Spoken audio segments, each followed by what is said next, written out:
De volta para uma conversa de peso, hoje com o diretor da New PS Propaganda, Pedro Edmo Schneider, que é a agência mais antiga e nem por isso menos atual em funcionamento no Rio Grande do Sul. E com certeza uma das mais antigas do Brasil, né, Sr. Pedro? Sem dúvida. São aí de New PS, entre PS e New PS, são 53 anos já. 53 anos de história. E aí eu fico me perguntando, né, Sr. Pedro, são 53 anos de história, muita gente rica no meio desse caminho aí, muita gente que ganhou muito dinheiro e que também passou. O empresário, ele consegue, depois de tudo acontecido, manter uma relação com um dos seus mentores, com uma das empresas que mais ajudam ele nesse processo de crescimento. Você acabou de falar da Gedore, acabou de falar da guerra, falou da Czarina, que muito do seu sucesso deve a esse trabalho que tu realizou com eles de entender a alma do calçado e, por entender a alma feminina, fazer com que os dois se conversem. Como fica a relação do empresário que depois explode? Tu é um formador de profissionais até hoje. Muita gente que está no mercado, muitos que já saíram do mercado, começaram e se construíram como profissionais dentro da PS, da New PS. Né? Como é que funciona isso ao longo dessa construção? É muito amigo que fez nessa vida toda, né? Sim. Olha, o meu objetivo sempre é o seguinte, quando eu abri as portas para as pessoas trabalharem comigo, era com o sentido de transformar as pessoas em profissionais, bons profissionais na minha área. Porque mesmo que ele não ficasse comigo para sempre, ele teria bons profissionais na área e teria facilidade de conseguir novas pessoas para trabalhar. Então, também a minha intenção sempre foi ajudar quem estivesse começando. Eu não tinha preferência nenhuma se a agência ia ser meu concorrente ou não e tal, não importa. Importa que o mercado... Não dá para sofrer com isso. Não, o mercado precisa crescer, não crescer. O mercado crescer. Se o mercado cresce, nós vamos ter um complexo todo de comunicação bem formado e vamos ser vistos de fora para dentro como um núcleo que faz coisas boas para um grupo de empresas botar na rua seus produtos, né?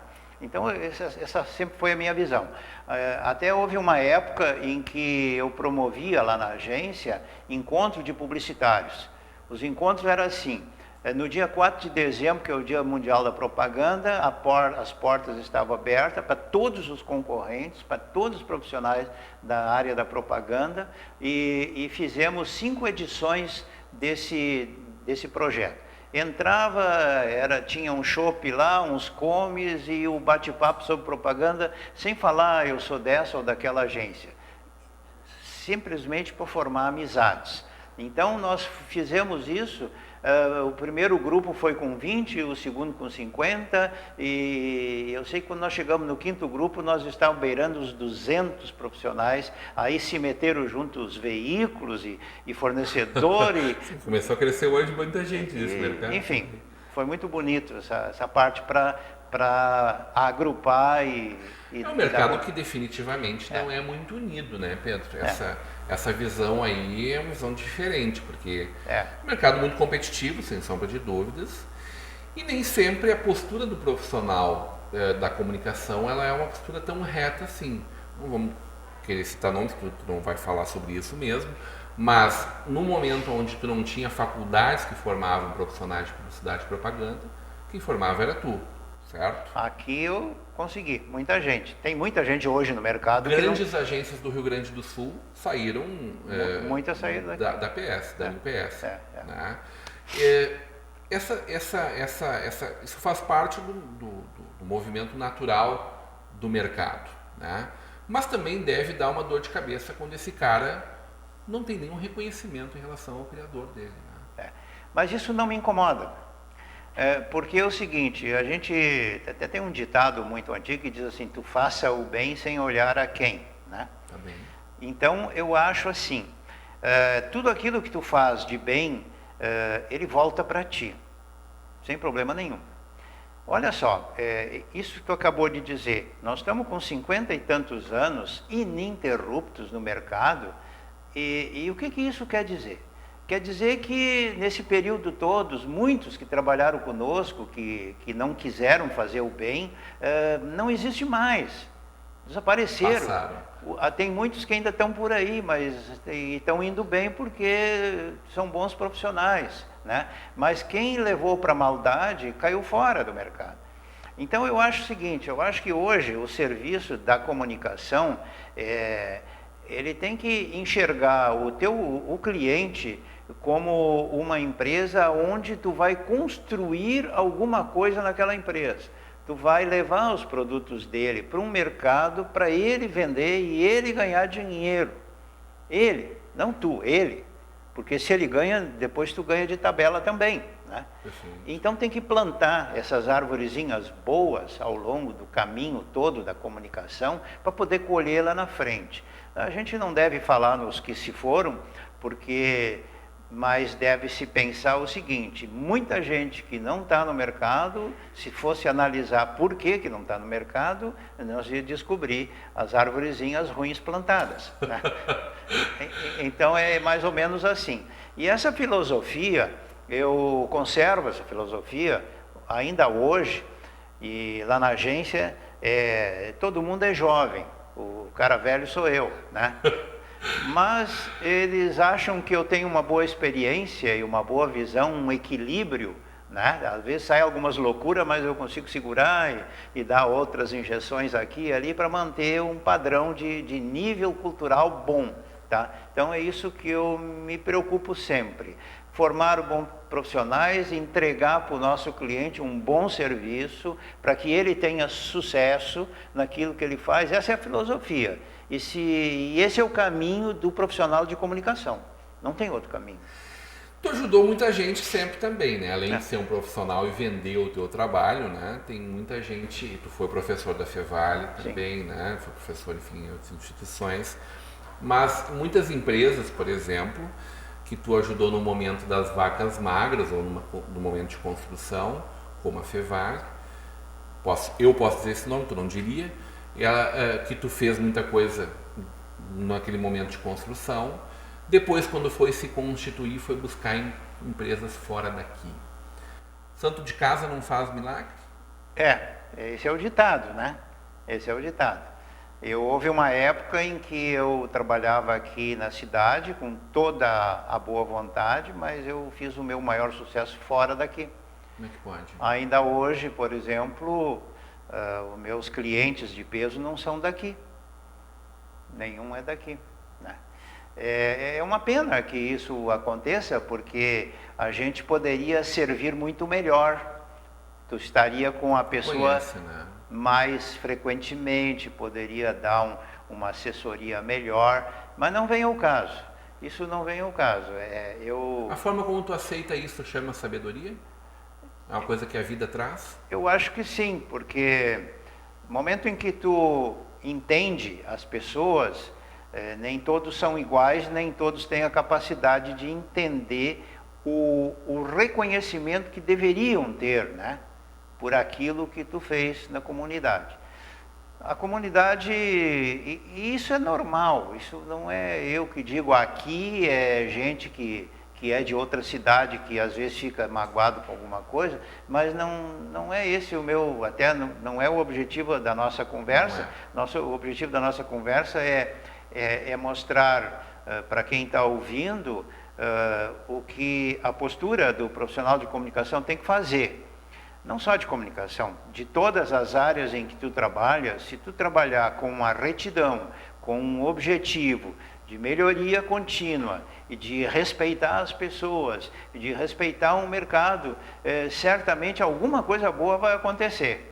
Então eu não estou preocupado com as palmas daqui a pouco. Eu estou preocupado com o que vai acontecer lá na frente, dia após dia. Essa é a minha preocupação.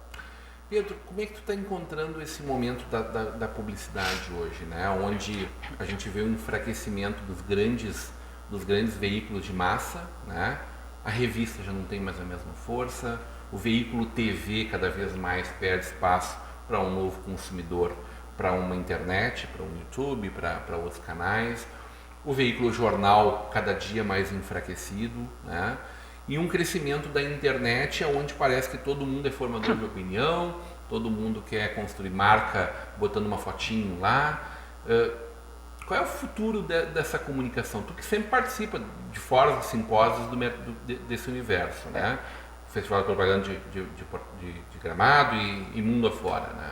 Eu acho assim, ó, eu acho que a internet ela veio para ficar e não vai mais sair, porque é uma tecnologia disponível e barata, né? É barata. Só que temos que ter o cuidado de não transformar isso num fogo de palha, porque a internet ela funciona como um apoio da publicidade e não como uma publicidade pura, a não ser que tu venda por um trabalho de e-commerce, por exemplo, que tu venda por internet. Isso é outra coisa. Isso não é a publicidade do produto, é a venda do produto. É o meio. Tá, a venda do produto. Então, o que acontece com a internet? Tu tem um Facebook que vai bem, tu tem uma coluna no Google que tu pode colocar lá o teu banner e vende bem, porque todo mundo está hoje com o celular na mão, né? Conectado. Agora, a pergunta é a seguinte, gera negócios na mesma proporção em que estão falando de que é falando em escala. Tão famoso? Eu ouvi um palestrante dizer o seguinte, ensina alguém a andar de bicicleta pela internet, para ver se ele aprende, né? Não é assim, ainda não é assim.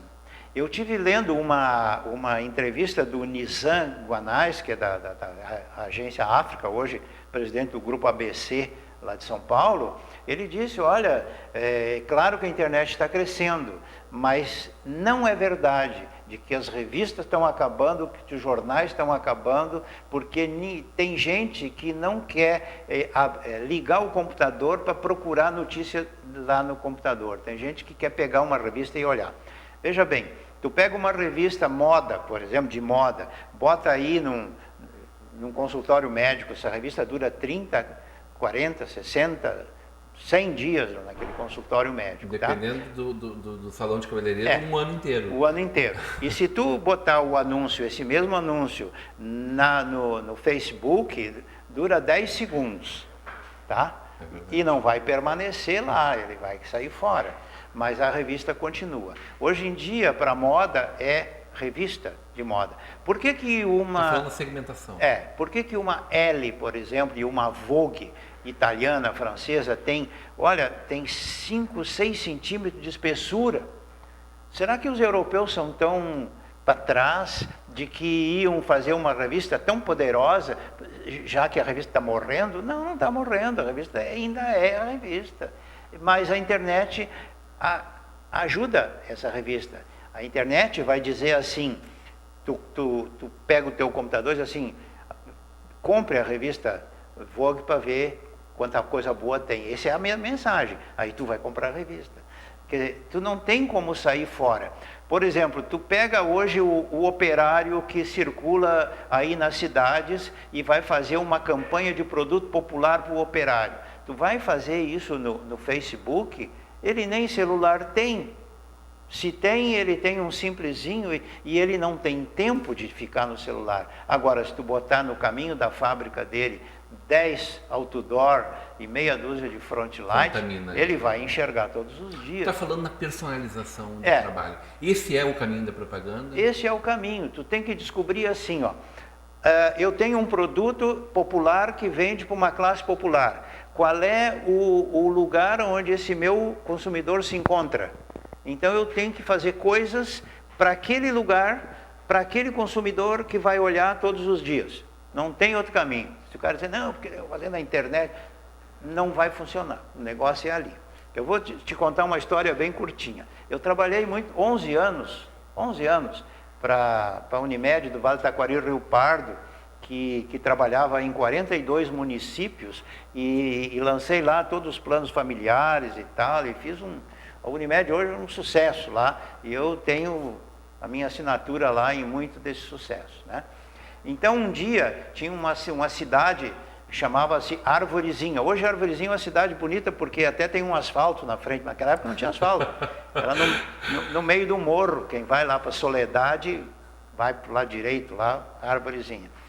E aí o meu cliente disse assim, eu quero vender plano de saúde para aquela comunidade rural e a comunidade da vila de Arvorezinha. Aí fomos lá, não tinha jornal, não tinha rádio, tinha uma rádio, mas não tinha nada, não tinha jeito, não tinha, queria botar um painel, nada funcionava.